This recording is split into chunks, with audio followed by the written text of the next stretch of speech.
buckle up, people. It's just beginning. We saw with COVID that unless we're out in front of this information, their plans are going to go forward. That's why it's very important for us to, like you guys are incredible with broadcasting what they're about to do. So that just destroys their narrative, destroys the way they've set everything up. Now, what we're doing this show, we have Nino and Sean Taylor are talking about arrest incoming. This is more example of all of us combined are really hammering away at them and destroying their narratives. That's one of the reasons why they're going to be arrested, because we destroy their narratives, we destroy the way they created their money over time. Right now, there's a silent war in the race to artificial superintelligence. I believe that the United States already has it. That's why we're taking these mass risks to do what we're doing. What's really happening is you're taking all of these black SAP projects, the WooSAPs and the USAPs, that were operating, reverse engineering various different technologies. You're throwing them into an artificial intelligence, and scientists are going to look as if they discovered it, and it's going to bring about mass innovation, which is going to be a 500-year leap in the next 20 years. And that's the golden age of America that we're all prepping towards. These secret handshake groups and clubs are actually on the run right now. What Trump did, he's dismantling their financial systems, dismantling them on their false science, the whole green thing, peak oil, everything in the world. Look at the serendipitous beauty of this. July 4th, 2026 is the 250th anniversary of the day that our founding fathers declared independence from the British imperial system. Now, what happened after that? A war incurred, a revolution incurred. Donald Trump is holding off on the timing of the accountability and the arrest until after that, because it becomes revolutionary symbolically within the time frame and the date. The storm is upon us, but we haven't seen its full strength yet. And I believe where the strength is at its peak is as we get into the arrest. And there's a couple phases of arrest. That's how, like Josh, you said, a blue tsunami. For the first time, we're going to see that in almost a decade or more.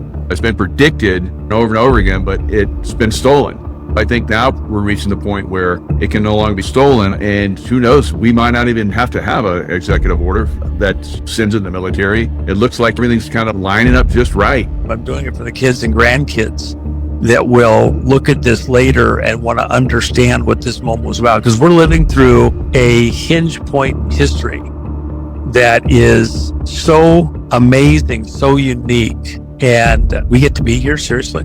That's right. We're in a hell of a fight. It's the Fraud Fighters Conference. Like, as everybody's been waiting for a specific moment. And I think that's the July 4th. Convinced. It's like the way I see it.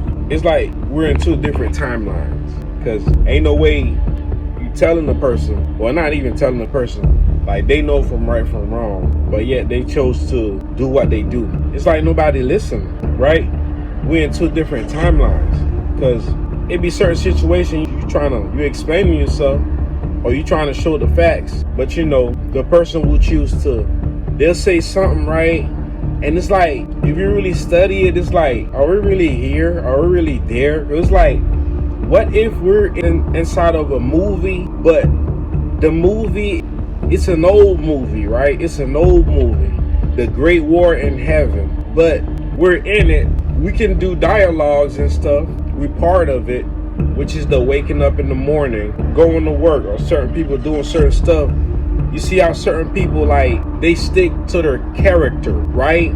It's like they won't change. Because it's like, let's say if we're in the Matrix and you meet a politician, probably will stand for one of the agents, right? And it's like, okay, you can show them pictures, movies, facts, evidence. You can show them and you can show them everything, right? He can see it. He can see people dying, blood being spilled. Remember how his tax returns got leaked? They happened when he was president the first time.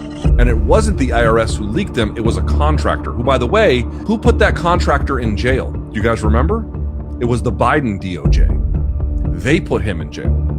The guy Little John, they gave him a 5-year sentence, the max. So Biden's DOJ put that fucking guy in jail. Trump sues himself because he was president when it leaked, and he didn't even have standing because the IRS was not the one who leaked it. Basically, the judge realizes this is a total sham, and it was gonna rule that way. So before he does, he withdraws the lawsuit and then reaches this sort of phony settlement, but it's not even a court-approved settlement. Outside of it, that basically the acting attorney general is acting in the president's like personal capacity to then just fucking loot the treasury and never be able to be audited, investigated, basically convicted of any crime related to tax evasion or theft. They're just fucking stealing. They're just stealing. If it's not the biggest, although it's pretty bad, it is by far the most brazen.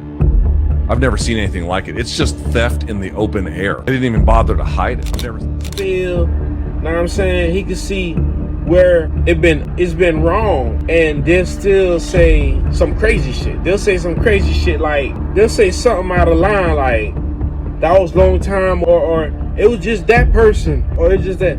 They'll say something crazy, like, right? Well, maybe it's another state, it's somewhere else. It doesn't have nothing to do. They'll say something crazy, and it's like, not like I'm getting older. It's like I'm looking at the things. I'm like, certain people are so close to their character. They stick to the character. There is no changing. Like me, I had to change several times, right? Several times, because I remember one of the time I had changes when I was younger, right? And I was trying to figure out, the creator and stuff like that. And when you come to find out, then you seen the picture of white Jesus and stuff like that, and you come to terms with it. So you're like, okay, so that's God.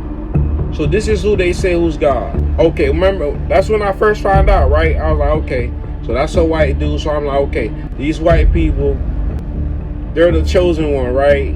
That's what I was saying. I was like, okay, cool. I made term with it. I looked at myself. I said, okay, I made term with it. I'm like, cool.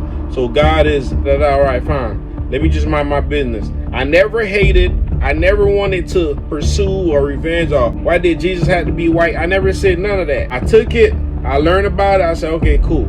So these people, okay, cool. That's what it is. All right, cool. I guess we're out of the family. So, all right. That's how I took it. I left it alone. That was when I was younger. So I left that alone, right? I forgot about it. I said, cool. I went on about my business. Cool. That's how I took it. Until you grow up, you find out you in the movie script. Everything been told, been lied to you. Then you do deep research. Then you're like, okay, I see what's going on. I see why. We're actually the ones. We're the people. And all this shit is happening to us. Okay, we understand now. I got it. Israel pounds Lebanon with strikes, expands ground operations past security zone. Shove that security zone word up your fucking ass.